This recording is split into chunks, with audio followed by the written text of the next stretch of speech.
নমস্কার বন্ধুরা, আমার রান্নাঘরে সবাইকে স্বাগত। আমরা ডিমের অনেক ধরনের রেসিপি খেয়ে থাকি।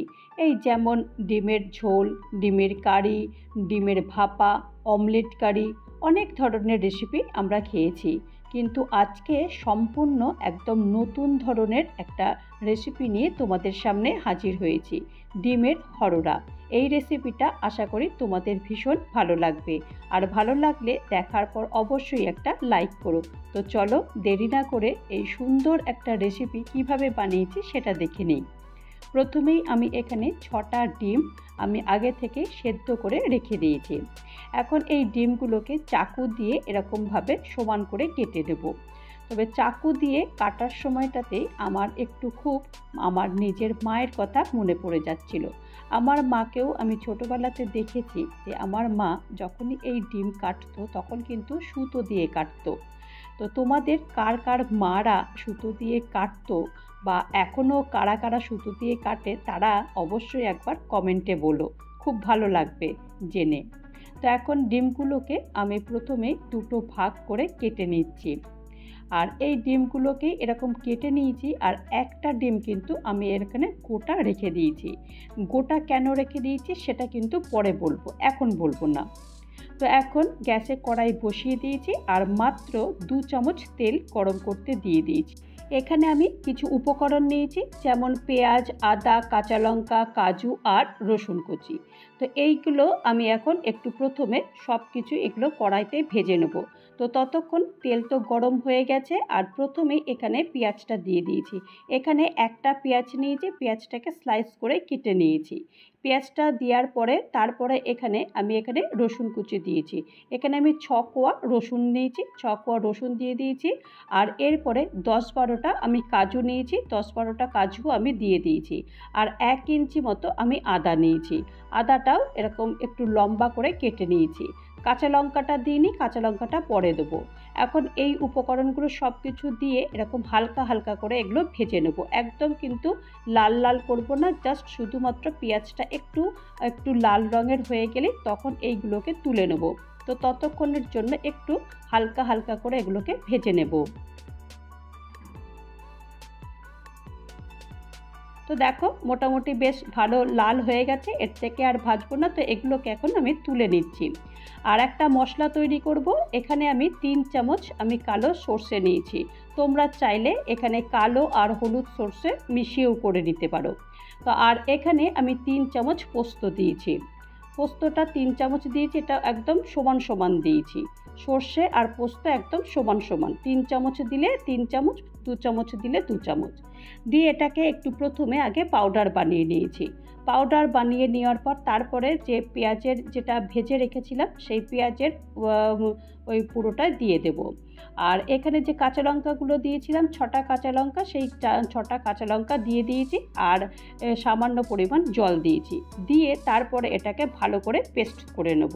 ঝালটা অবশ্যই তোমরা তোমাদের স্বাদ অনুযায়ী দিও। দেখো পেস্টটা একবার দেখিয়ে দিলাম, পেস্ট করে নিয়েছি। আর এই যে এখন যে একটা ডিম আমি এক্সট্রা রেখে দিয়েছিলাম, এটাকে ভাঙিনি, সেই ডিমটা এখন এটাকে এই টুকরো টুকরো করে দিয়ে দেবো। টুকরো করে দেওয়ার পরে এইটার মধ্যে মিক্সিং জারের মধ্যে দিয়ে দেবো, দিয়ে এটাকে আমি আবারও পেস্ট করে নেব। দেখো পুরোটাই দিয়ে দিয়েছি, দিয়ে এটাকে সুন্দরভাবে সামান্য একটু জল দিয়েছি, জল দিয়ে এটাকে সুন্দরভাবে এটাকে পেস্ট করে নেব। পেস্টটাও একবার তোমাকে দেখিয়ে দিচ্ছি। দেখো একদম কিন্তু ঘন একটা সুন্দর একটা পেস্ট তৈরি হয়েছে।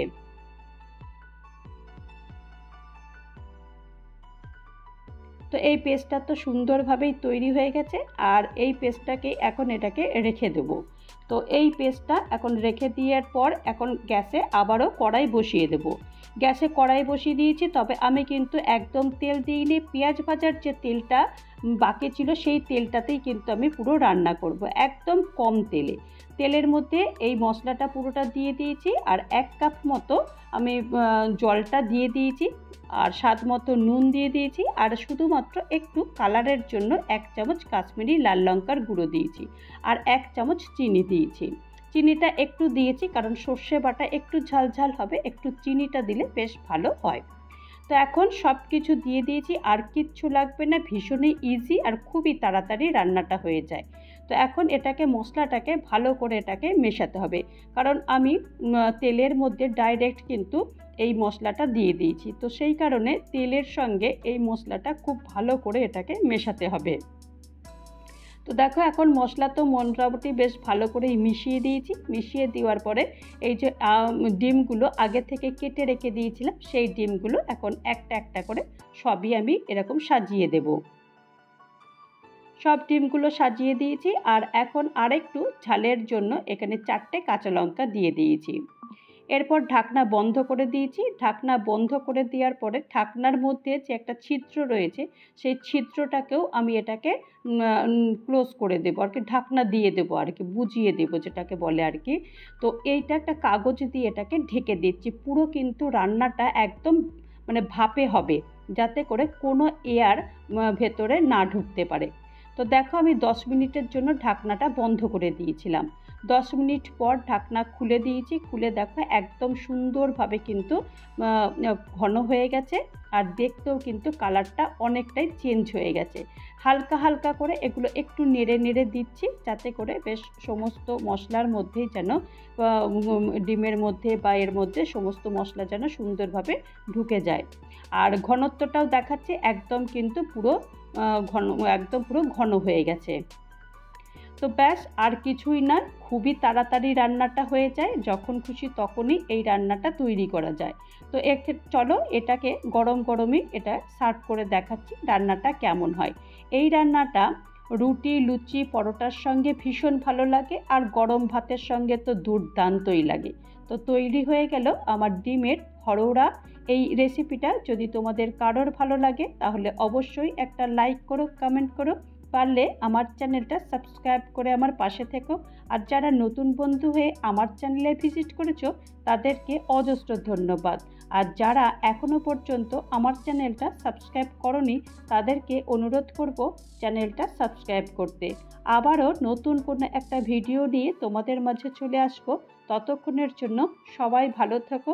নমস্কার।